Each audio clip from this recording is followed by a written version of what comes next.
Hello everyone. So today we will be talking about body language. What is body language? Why it is important to know about body language? What role does it play in day to day life? So let's start. जब भी हम body language की बात करते हैं तो सबसे पहली चीज़ जो हमें ध्यान में रखनी है वो ये है कि बॉडी लैंग्वेज एक नॉन वर्बल कम्युनिकेशन होती है। इसका मतलब क्या होता है? इसका मतलब है non-verbal communication is a type of communication that happens verbally with action. That is, it has nothing to do with the words we speak or communicate. यानी कि जब भी हम बॉडी लैंग्वेज की बात करते हैं तो वो ऐसी नॉन वर्बल कम्युनिकेशन होता है जिसका बोलने से कोई ताल्लुक नहीं है। ये आपके एक ऐसे टाइप की वर्बल कम्युनिकेशन है जिसमें आप एक्शंस के थ्रू बात करते हो, ना कि शब्दों के through. So it plays a major role in everybody's life and in day to day life as well. Body language generally shows whether a person is angry, sad, excited, nervous, happy and many other things. यानी कि जब हम body language की बात करते हैं तो body language से हमें पता चलता है कि वो पर्सन एंग्री है, सैड है, एक्साइटेड है, नर्वस है, हैप्पी है या कोई भी इमोशन। यानी कि विदाउट इवन सेइंग अगर वो पर्सन बोल भी नहीं रहा है तब भी हम उसके इन एक्शन से ये पता लगा सकते हैं कि वो क्या कहना चाहता है। The body language of a person can be felt by its action, like nail biting, sitting cross-legged, touching the nose, rubbing hands, etc. Each of these gestures clearly gives a message to others without even saying a word. यहाँ हम बात कर रहे हैं body language की तो हम बोल रहे हैं कि अगर सामने वाला पर्सन कुछ बात नहीं भी कर रहा है तब भी हम पता लगा सकते हैं कि ही इज़ नॉट फीलिंग और व्हाट ही इज़ फीलिंग। अगर वो क्रॉस लेग बैठा है, अपनी नोज़ को बार बार टच कर रहा है, रब कर रहा है हाथों को, दैट मीन्स नर्वस है। तो इन सब जेस्चर से हमें ना एक मैसेज मिलता है कि द सामने वाला पर्सन इज़ नॉट ओके या फिर व्हाट ही इज़ फीलिंग। हम थोड़ा सा मेकआउट कर सकते हैं इस बारे में कि वो सामने वाला पर्सन कैसा फील कर रहा है जबकि उसने एक सिंगल वर्ड नहीं बोला है। यही सबसे बड़ी पावर होती है बॉडी लैंग्वेज की। So we have discussed what is body language. Now let's talk about the types of body language because then one by one we'll understand कि कितने प्रकार की बॉडी लैंग्वेज होती हैं और वो हमें क्या क्या दर्शाती हैं। सो हम एक एक करके हर बॉडी लैंग्वेज के बारे में पढ़ेंगे और हम ट्राई करेंगे कि हम maximum to maximum body language cover कर सकें अपनी इस वीडियो में। So first type of body language जिसकी हम यहाँ बात करेंगे वो होते हैं postures. Now what are postures? Now as body language affects the manner we tend to feel, stand or sit, तो हमारे postures जो होते हैं वो हमारी बॉडी के मूवमेंट यानी कि बॉडी के एंगल को दर्शाते हैं कि बॉडी जो हमारी बॉडी है अगर हम बैठे हैं या खड़े हैं तो हम किस पोस्चर में हैं। दैट मीन्स स्ट्रेट है, लीन किया हुआ है या बेंड किया हुआ है, किस पोस्चर में हमारी बॉडी का प्रपोर्शन है। इस बारे में हम बात करेंगे पोस्चर्स के अंदर। So first posture we will be talking about is straight. Now having a straight and relax posture have several health benefits. जब भी हम स्ट्रेट पोस्चर की बात करते हैं जिसमें हम सीधे पोस्चर की बात कर रहे हैं बॉडी के, तो हमारे उनके बहुत ही हेल्थ बेनिफिट्स होते हैं। इफ़ यू सिट और stand in a natural relax position, that is natural relaxed position which can be straight, then blood flows freely through the body and so it operates in favorable condition. जब हम अपनी body की natural straight line में बैठे होते हैं तो हमारी बॉडी में जो ब्लड है वो अच्छे से फ्लो करता है और हमारे हेल्थ प्रॉब्लम्स कम होते हैं। Straight posture could be a good way to boost mind and provides additional energy, as a result of which we imitate a assured and a alert person. यानी कि जब हम स्ट्रेट पोजीशन में natural relaxed position में बैठते हैं तो हमारा मूड अच्छा होता है, हमारे एनर्जी में बूस्ट अप होता है, जिसकी वजह से हम बहुत ही कॉन्फिडेंट अश्योर्ड पर्सन दिखाई देते हैं। एंड जिसका रिजल्ट ये भी होता है कि जब हम लोगों से इंटरैक्ट करते हैं तो उन पे जो हमारा इम्प्रेशन पड़ता है वो बहुत ही लाइवली और कॉन्फिडेंट पर्सन का पड़ता है। So it is important to sit straight in a very natural and relaxed position. Then comes the poor posture. Now, what is poor posture and how does it affect our health in our body? So, poor posture, on the other hand, reflects poor self image and negative feelings.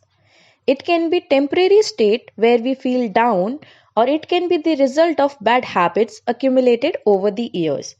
तो जब भी हम poor posture की बात कर रहे हैं तो ये हमारी जो इमेज रिफ्लेक्ट करता है वो बहुत ही लो स्टीम, बहुत ही low confidence, lack of confidence, poor self image, इन सब की इमेज हमारी बाहर लाता है। ये हो सकता है कि पुअर इमेज, जो भी पुअर पॉस्चर है जिसकी वजह से आपकी पुअर इमेज बाहर आ रही है, तो वो टेम्परेरी हो, या हो सकता है ओवर द ईयर्स आपने ये हैबिट डेवलप कर ली है that you sit in a poor position. So आपका पॉस्चर बहुत ही मायने रखता है, because your posture is like it is reflecting your true personality to the outer world. Then we have another posture which is stand tall, which says that head held high in neutral position with the ears in line with the shoulder line. जब stand toll की बात हम करते हैं तो ये एक ऐसे टाइप का पॉस्चर है जिसमें ना when we are standing we have to align our body language, we have to align our body parts according to some alignment. जैसे कि हमारा हेड हाई होना चाहिए न्यूट्रल पोजीशन पे, और ईयर्स और शोल्डर की अलाइनमेंट प्रॉपर होनी चाहिए, तब हम इस पोजीशन को अच्छा बताते हैं, इस पॉस्चर को अच्छा बताते हैं। आपके शोल्डर्स ऊपर नहीं चढ़े होने चाहिए, they should be at a resting position, then it is known as stand tall position. It's best to have both of your feet firmly on the ground, distributing the weight evenly between the both heels.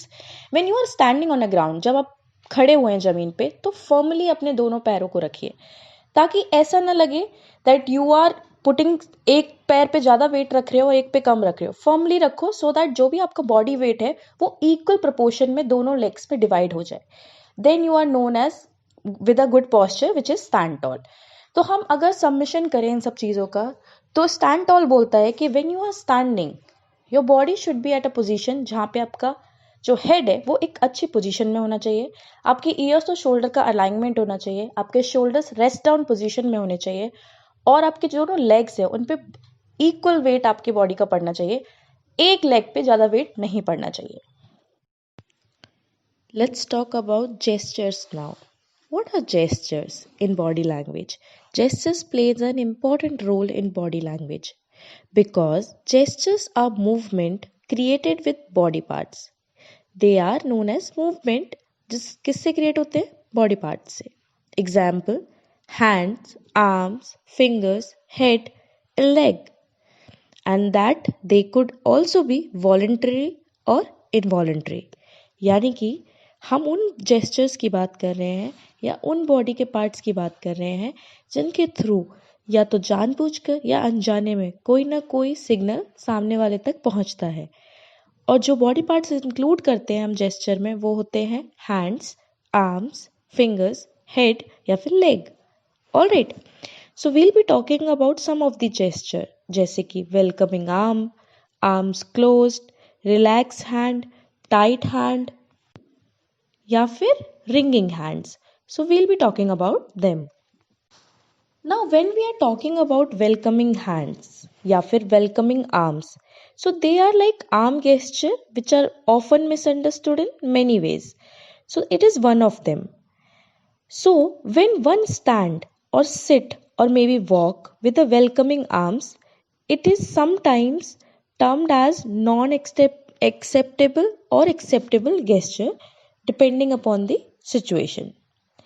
So when a person or anybody, they have closed mind and are possibly unwilling to communicate to the other party, और unwillingness show कर रहे हैं वो communicate करने में speaker से, तो उनकी arms कैसी होंगी? Closed होंगी. Another kind of arm gesture also includes an arm crossed over the opposite, जो कि ये शो करता है कि आर्म्स क्लोज्ड है, that means that person is not interested in speakers view point और सामने वाले की बात से सहमत नहीं है। फिर आते हैं relaxed hand. So hand gesture usually signify the state of wellbeing of the person created them. Relaxed hands indicate confidence and certainty. Relaxed hand है यानी कि my mind is stable, I am confident and I have certainty. Then आते हैं tight hands. तो tight hands क्या show करते हैं? They show stress and anger. So जब मैंने अपने टाइट बहुत मुश्किल से टाइट से कर रखे हैं अपने हाथ, that means I am stressed out, या फिर मुझे गुस्सा आ रहा है और मैं उसको कंट्रोल करने की कोशिश कर रही हूँ। ऐसे ही रिंगिंग हैंड्स होते हैं। रिंगिंग हैंड में क्या होता है, if an individual is wringing their hands, this is means या this demonstrate nervousness and anxiety. Wringing hand is like rubbing hand. तो उसमें हो सकता है या तो वो पर्सन बहुत नर्वस है या उसको बहुत ही ज़्यादा एंजाइटी है, चिंता है किसी चीज़ को लेके। So these are some of the gesture from your body parts जिससे आप समझ सकते हो कि सामने वाला person if not speaking what he is going through, उसके माइंड में क्या चल रहा है अगर वो बात भी नहीं कर रहा है तब भी। So these are gestures. Let's talk about facial expressions. Facial expression is integral when expressing emotions through the body. So, जब हम facial expression की बात करते हैं तो ये बहुत ही important role play करते हैं अपने emotion को दिखाने में, और किसकी help से, अपनी body की help से। Combos of eyes, eyebrow, lips, nose and cheek movements facilitate completely different type of moods. That means कि जब भी हम अपने बॉडी पार्ट्स यानी कि आईज की, आईब्राउ की, लिप्स की, नोज की या चीक की बात करते हैं तो इनके जो भी मूवमेंट्स होते हैं वो completely different type of mood को रिफ्लेक्ट करते हैं एक इंडिविजुअल के। जैसे कि अगर हम एग्जाम्पल में बात करें तो happy, sad, depressed, angry etcetera, ये कैसे शो होते हैं, या थ्रू तो आईज, आईब्राउ, लिप्स, नोज, चीक मूवमेंट्स इन्हीं के थ्रू शो होते हैं। एक एग्जाम्पल के थ्रू इसको समझते हैं। An absence of wrinkles around the eyes suggest a probably pretended smile. अगर आप स्माइल करते हो और आपकी आईज के नियर बाय कोई रिंकल्स नहीं पड़ते हैं तो मे बी आप स्माइल प्रिटेंड कर रहे हो। दैट मीन्स आप खुल के दिल से स्माइल नहीं कर रहे हो, फेक स्माइल कर रहे हो। At one point, researchers believed that creating a real smile was nearly not possible to do on a command. अगर आपको कोई बोलता है स्माइल करिए तो ज़रूरी नहीं है कि वो स्माइल रियल हो। When someone is smiling joyfully, one wrinkles, one, and if someone is faking it, they are doing not. If somebody is making an attempt to seem happy, however extremely he isn't, then one won't see the wrinkles. That means आप किसी को forcefully हंसा नहीं सकते, और अगर हंसा भी सकते हो या आप किसी को बोलते हो कि स्माइल करिए और वो फोर्सफुली स्माइल भी करता है तो उसके आईज के नियर बाय रिंकल्स नहीं पड़ेंगे। दैट मीन्स वो दिल से खुश नहीं है या दिल से हंसा नहीं। So your body speaks a lot about you and your facial expression speaks more than what your body speaks. Let's talk about another type of body language which is breathing, यानी कि सांस लेने की प्रक्रिया। Body language related to breathing and patterns of breathing can be indicative of a person's mood and a state of mind. Because of this, the relationship between body language and breathing is often considered in context such as business meetings and presentations. So, अब हम जिस body language की बात कर रहे हैं वो हम ब्रीदिंग की बात कर रहे हैं। तो जो ब्रीदिंग है वो पर्सन के मूड को और स्टेट ऑफ माइंड को रिफ्लेक्ट करती है और एक रिलेशनशिप शो करती है बिटवीन दी ब्रीदिंग एंड किस कॉन्टेक्स्ट में वो चीज़ बोली जा रही है। दैट मीन्स बिजनेस मीटिंग्स या फिर presentations. Generally deeper breathing is often interpreted as conveying a relaxed and confident impression. जब कोई डीपर ब्रीथ करता है तो हमेशा उसको इंटरप्रिटेट किया जाता है कि वो बंदा बहुत ही रिलैक्स्ड है और कॉन्फिडेंट है। By contrast, shallow, excessively rapid breathing is often interpreted as conveying a more nervous or anxious impression. जहाँ पे हम एक पर्सन की बात कर रहे हैं जो डीपर ब्रीदिंग करता है, वहीं दूसरी साइड जो शैलो और एक्सेसिवली रैपिड ब्रीदिंग करता है यानी कि बहुत ही तेज़ी से सांस ले रहे हैं, उनको जनरली बताया जाता है कि वो नर्वस होते हैं या बहुत ही चिंतित होते हैं, यानी कि वो ये एक्सप्रेशन शो करते हैं कि वो बहुत ही परेशान है, नर्वस है या चिंतित है। तो हम बोल सकते हैं कि आपकी breathing, the way you breathe जैसे कि आप सांस लेते हो, जितनी डीपर लेते हो या फिर कॉम्प्लिकेटेड ले रहे हो या फिर बहुत तेज़ी से ले रहे हो, ये सब आपके बॉडी को या बॉडी लैंग्वेज को रिप्रेजेंट करता है कि आप उस टाइम पे क्या सोच रहे हो, कैसा फील कर रहे हो, कैसा महसूस कर रहे हो।